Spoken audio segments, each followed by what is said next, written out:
tuning in. This is Octobonos coming with another video review. And today we're going to be taking a look at the new Transformers Generations IDW Spotlight Series Deluxe Class Thundercracker, which is a repaint of the Fall of Cybertron Starscream from the older generation line. And the thing that's really very cool is, to the best of my recollection, this is the first time that Hasbro is going to be giving us all three of the Seekers, Starscream, Thundercracker, and Skywarp, in a relatively short period of time. We got Starscream a little bit ago, now we're getting Thundercracker, and then a little bit later on, we're going to be getting a Hasbro version of Skywarp. Now we're also going to be getting a Takara version of Skywarp. I think we're getting Takara versions of all these, but I think it's really cool that they're actually giving us all three of the main Seekers, as I said, in a relatively short period of time. I mean, if you remember with Classics, it took forever to get all the Seekers in terms of the three main ones.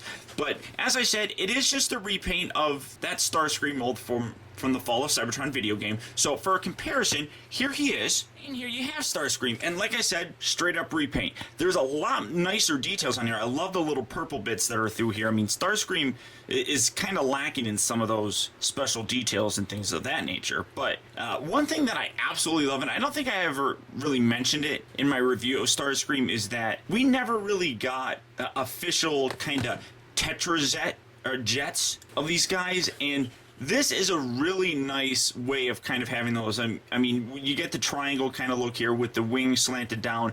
I absolutely love the way that these guys look, and they absolutely do give me that Tetrajet kind of look and feel. But as you can see, I don't have Starscream's guns pegged into them, but as I said, straight up repaint all the way across. I mean, I do love the more silver on here as opposed to the drab kind of gray. That's a very nice painted silver color on there. Same thing here with the cockpit and things of that nature. So really very cool. You got the Decepticon logos. You got the very Thundercracker-esque red and silver on the wings, where Starscream didn't have that. So super nice looking repaint nonetheless. Now the transformation is very simple. It's exactly what Starscream's was. So just remove these guns, set those off to the side just like so. Come around here, tuck the little nose cone, I suppose, up and under.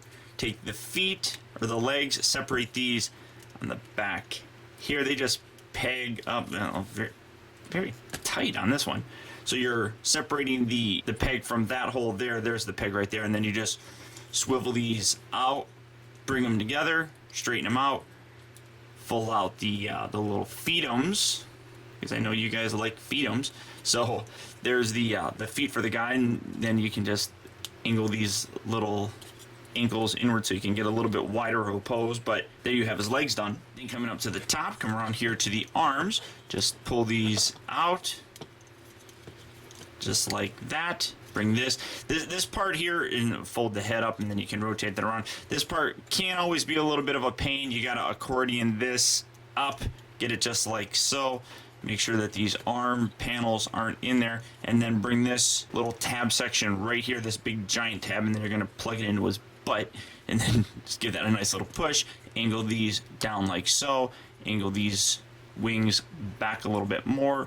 Rotate these arms down and around, down and around, and here you have Thundercracker in his robot mode. And again, this is a terrific use for that mold, and I'm so glad that they are going ahead and doing the rest of the Seekers. I just think that this is a terrific figure. I've always been a big fan of this Starscream Seeker kind of mold, just in general, I suppose. So like I said, seeing them being utilized here again to bring us the rest of the Seekers, really very cool. Now, they are identical between this and Starscream. So again, for a comparison, here's Thundercracker, and here is Starscream. And like I said, basically the exact same figure. You're only seeing some paint differences and things of that nature. The head, whereas this is more of a very, I don't want to say gunmetal gray, but a very light black, I guess. Whereas Thundercracker's is a straight up black head. Obviously you got the black arms, whereas this is the blue and then the gray hands. I do really like the actual silver detailing here on Starscream's ankles a little bit more. This doesn't look bad or anything like that, but I just like that little extra silver bit. But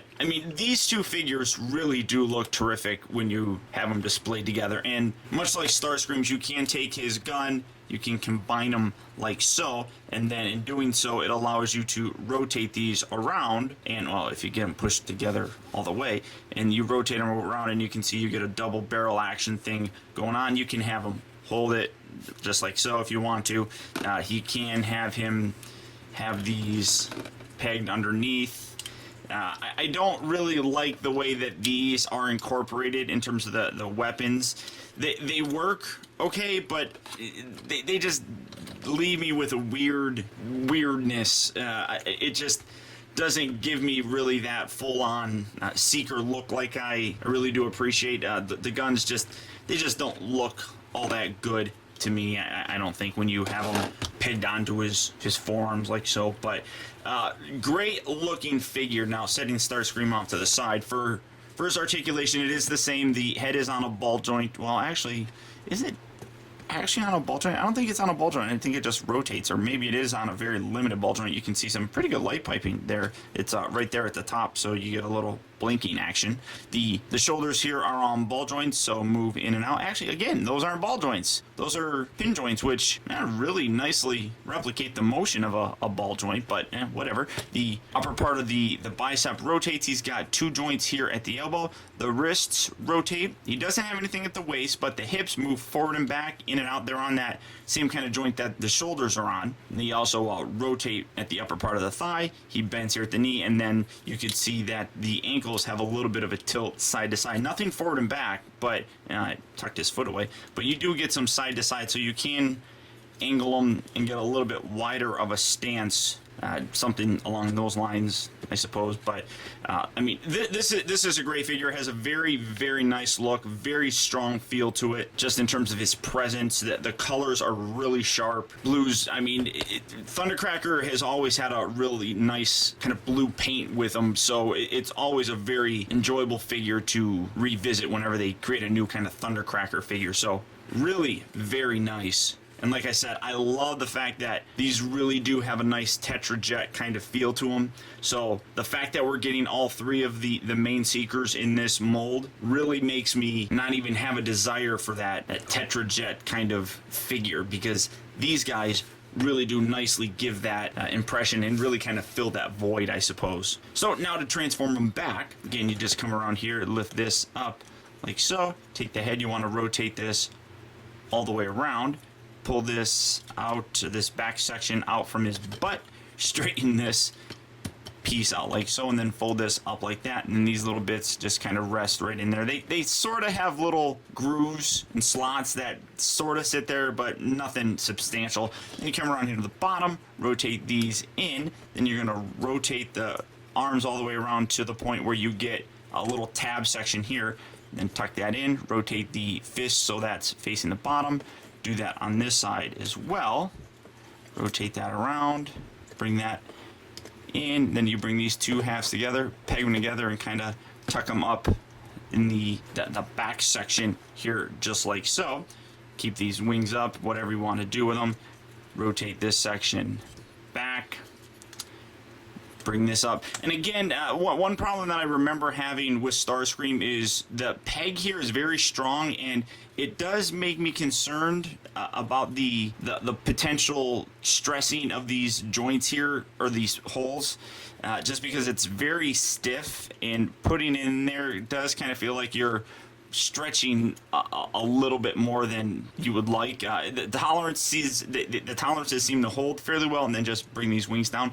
It's just something that it worries me. I haven't seen that there's a lot of problems with it. I haven't had that problem really. It feels weird. And then fold out the little nose cone here, and here you have Thundercracker back in his jet mode. Now, the faction known as the Seekers really has been one of the most well-received by fans throughout Transformers history, and just about every series or fiction for Transformers have featured the Seekers, and Thundercracker's always one of those main characters. Him, along with Starscream and Skywarp, are the original trio, and people just love having these guys. I really think that Hasbro's doing a wonderful thing by giving us Thundercracker as well as Skywarp fairly quickly after already giving us Starscream, instead of making us wait sometimes years to get those other characters. I really think that they're doing it right this time, and can't wait to add Skywarp to my collection. But Thundercracker here is also an absolute must-have. The jet mode, as I said, really does give me that Tetra Jet look and feel, and I love that. That's so very cool, and one of the biggest reasons why I love this mold. It's a Cybertronian jet mode for the Seekers, and it works perfectly. The transformation is